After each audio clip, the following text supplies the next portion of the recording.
People ask me, what is Epiphany? It's a good word. It's just an unusual word. And it's not even an English word. It's a word from Greek, ancient Greek, that means a showing or a manifestation or a sudden awareness. My name is Clifton Daniel, and I am the Dean of the Cathedral of St. John the Divine in New York City. So the season of Epiphany in our tradition, in the Christian tradition, has to do with the appearance of the person we believe to be the Savior of the world. Jesus is born in Bethlehem, and then the three kings come and worship him and manifest him to the whole world, manifest Jesus to the world. So it's really a revelation of a divine person to a larger audience. The only place we read about what has become the Epiphany is in the Gospel of Matthew, which is one of 4 Gospels in the Christian literature.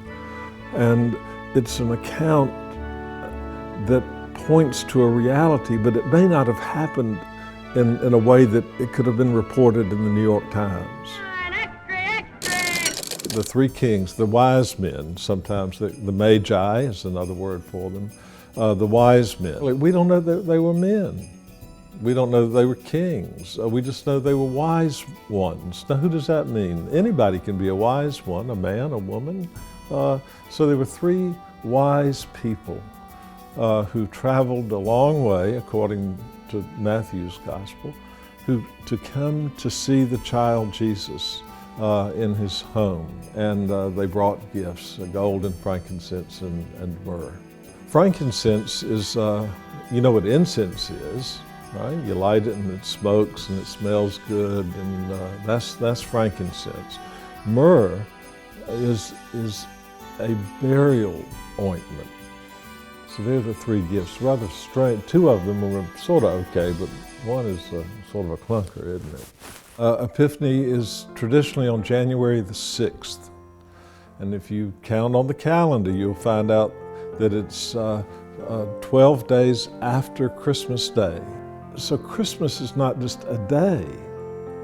The feast of Christmas, the observance of the birth of Jesus happens on December 25th, but the season of Christmas, which stretches out those 12 days, is the season of Christmas, and it culminates with Epiphany.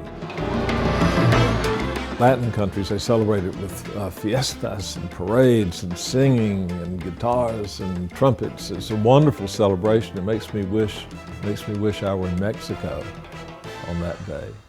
Somebody said one time that the American story is the story of Abraham Lincoln, who was born in a log cabin and ended up in the White House, right?